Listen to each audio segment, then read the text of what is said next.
The Germans called it Festung Europa, Fortress Europe.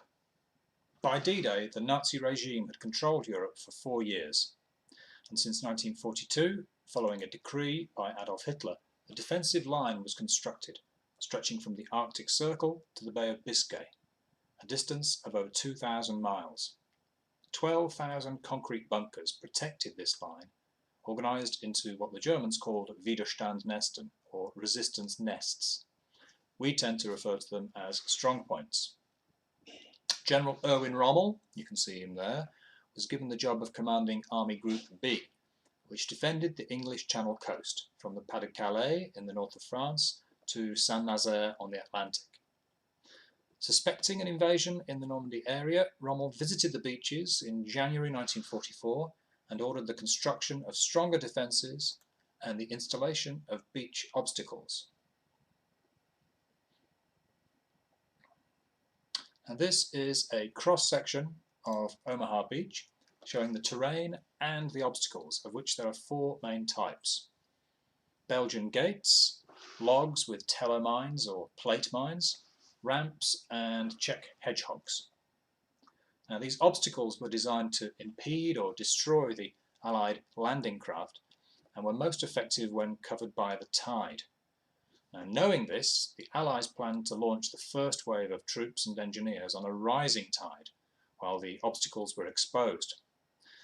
The distance between the low tide mark and high tide is up to 400 yards, nearly 1/4 of a mile of exposed sand.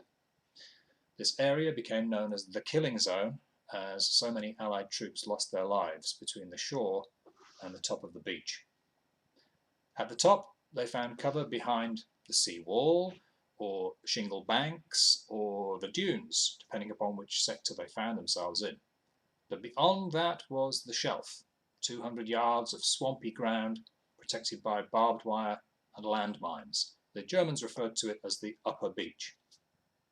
And finally, the bluffs, an escarpment 100 to 170 feet high, running the entire length of the beachhead. And dug into this hillside were the German defences. Now, where did the invasion take place? There were many options for the location, including launching an invasion force across the North Sea from Scotland to Norway, and a Mediterranean invasion on the south coast of France. But a cross-channel operation was chosen due to the proximity to the only European country still resisting Nazi expansion, Great Britain. The obvious choice was to sail the invasion fleet across the Straits of Dover to the Pas de Calais, which you can see on the top right of the map there, a distance of just over 20 miles. But, being the obvious choice, the German defences in this region had been made too strong.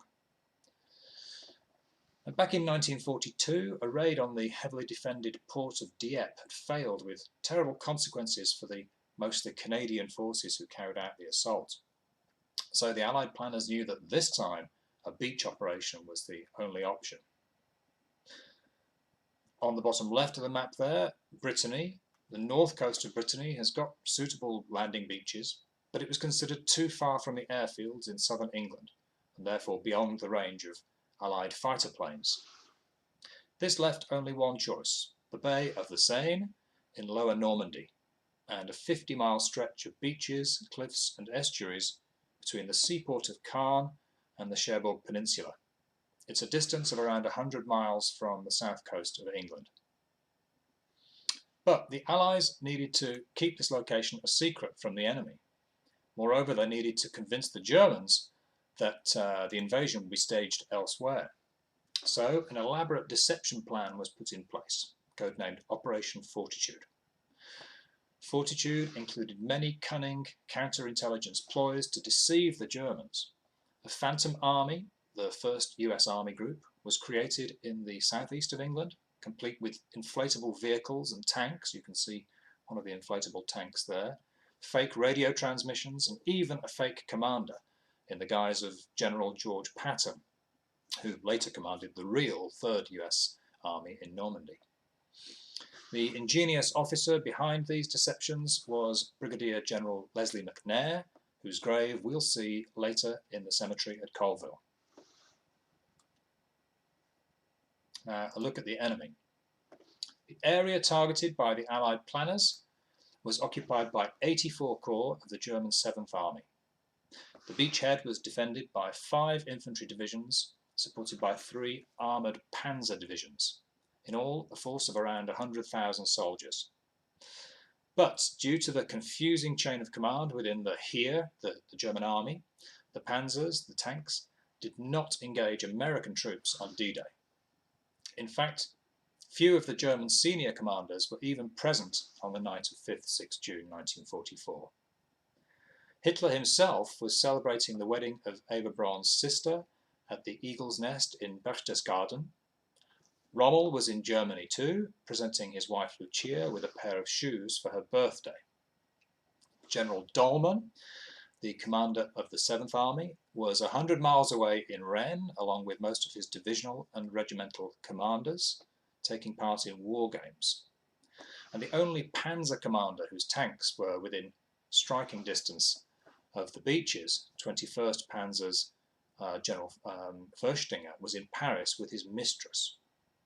One commander, General Fallet of the 91st Luftlandser Division, was on his way back from the war games, and he was shot dead by a US paratrooper as he arrived at his HQ at the Chateau de Bernaville, making him the first senior German officer to be killed on D-Day.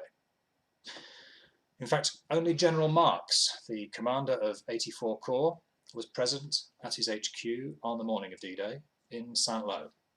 He was an archetype German general with a scarred face and only one leg. It was his birthday, and he wouldn't be alive to see another one. He was killed in action less than a week later. Anyway, as Hitler had decreed that he alone could order the movement of the armoured divisions, and no one dared wake him on the morning of the 6th, 21st Panzer was very slow to react and didn't engage the invasion force as Rommel had hoped, and in his words, throw the enemy back into the sea.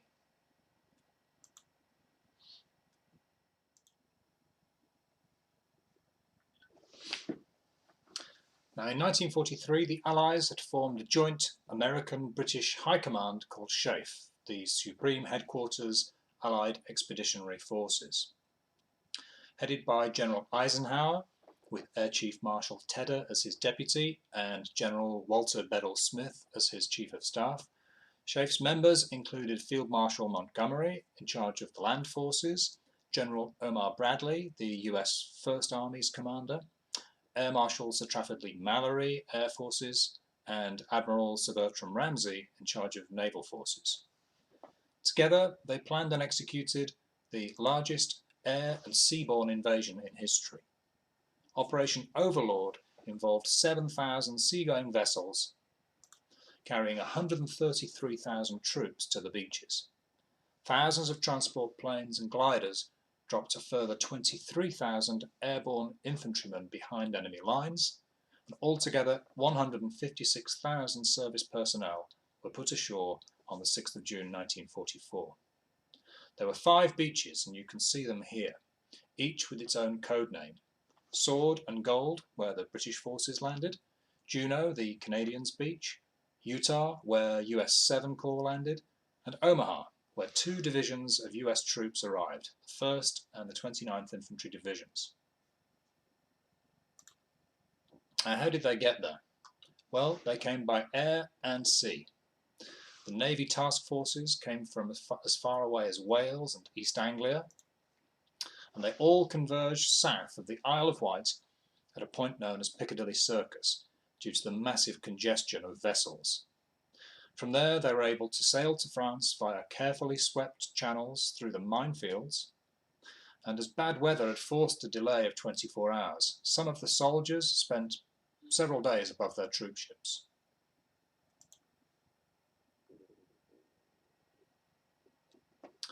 Now, H hour, 6:30 a.m. in the US sector, was preceded by an aerial and naval bombardment to soften up the enemy defences, and the French resistance played a crucial role in destroying enemy communications and transport systems prior to the invasion. And this is Omaha Beach, a 4-mile stretch of golden sand protected by 15 enemy strongpoints. manned by soldiers from the 352nd and 716th Infantry Divisions. No one knows for sure, but only between 350 and 700 enemy troops were at their posts on the morning of D-Day, facing 5 corps' invasion force of 34,000 men. Once ashore, those men had to advance to the villages inland via 5 exits from the beach. You can see them on the map there. These valleys, or draws, D-R-A-W, were the only gaps in the escarpment of the bluffs. Each company was assigned a code-named sector on the beach: Dog Green, Dog White, Dog Red, Easy Green, Easy Red, Fox Green and Fox Red.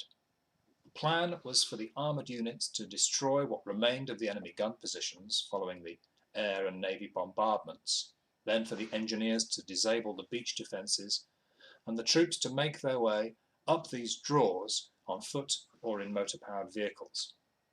But, like a lot of what happened to 5 Corps on D-Day, things did not go according to plan. To find out what happened, tune in to my virtual tour, Omaha Sector, which includes Pointe du Hoc, the 5 draws on Omaha Beach, and the American Cemetery at Colville. You can find out more on welovenormandy.com, on Facebook and Instagram, and on the ticketing website eventbrite.com. I look forward to meeting you.